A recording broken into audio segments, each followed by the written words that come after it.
Hey guys, today I said I was going to talk about self-love and actually what is the opposite of self-love. Most of people think of self-love, it's doing things for ourselves.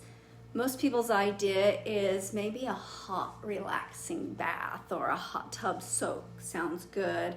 Maybe a manicure or a pedicure or a facial, a massage.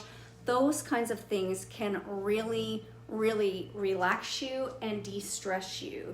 Now, when I think about self-love, I actually think a little deeply. I think of discipline. Do you remember when you disciplined your kids and you had them do things and had them learn things because you knew that you loved them and you wanted the best for their future?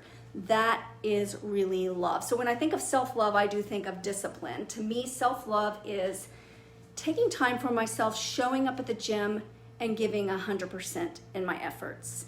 It's planning out my day, my calendar for where I want to be next week and following through on that. It's picking out foods that feed my body and make me feel great and eating those. It is not putting chemicals and toxins inside my body. It's taking my vitamins and nutrients. It's going out in the fresh air and the sunshine and running. To me, that is showing up for myself in serious ways. That is self-love to me. Now, a lot of people think the opposite of self-love might be self-hate. But then most people will be like, well, I don't hate myself. I don't trash talk myself all the time. I'm pretty good at that. So I'm not the opposite. But I'd like to argue that the opposite of self-love can actually be indifference, just not even really caring. I've been there before in an area of self-love and just living life lackadaisical, just maybe laying around on the couch without a care in the future, eating whatever feels good at the time, just living life in the moment. That is the opposite of self-love because you're living with absolute no regard to your future. And we all want to go toward our future. Now, if you know me, you know I like to spend time in my future self. I like to go to that place like December 31st, 2021. Take a look at myself, like, where am I? What do I look like? What do I feel like? What kinds of things have I accomplished? I like to pretend to have a conversation with myself now and say, thank you.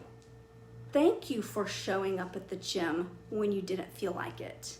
Thank you for getting out of bed early every morning to do the work you said you wanted to do.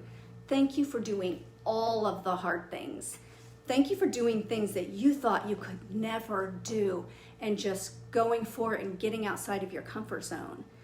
Thank you for taking time to help so many people and just to love on every human that you came in contact with. Thank you, thank you, thank you. Thank you for eating the healthy food and not all the sugar. Thank you for not putting those chemicals inside your body. Thank you for everything you've done. That's what we want to be able to look back and thank ourselves when it comes to December 31st, 2021. We want to show up the way we wanted to show up on January 1st when we set out with all of our great intentions. We need to go to that place though, December 31st, and take some time to look back and thank ourselves when we are doing that hard work that seems like we're making no progress. But every day counts and every moment counts. So love yourself with some loving discipline and appreciate all the hard work you're doing as you're going through this year. Spend some time thinking about that this weekend. The opposite of self-love is indifference, and it seems sneaky, and it seems like it's actually okay, and it seems like it's loving. But I'd like you to think about all the ways that it is not. So have a great weekend.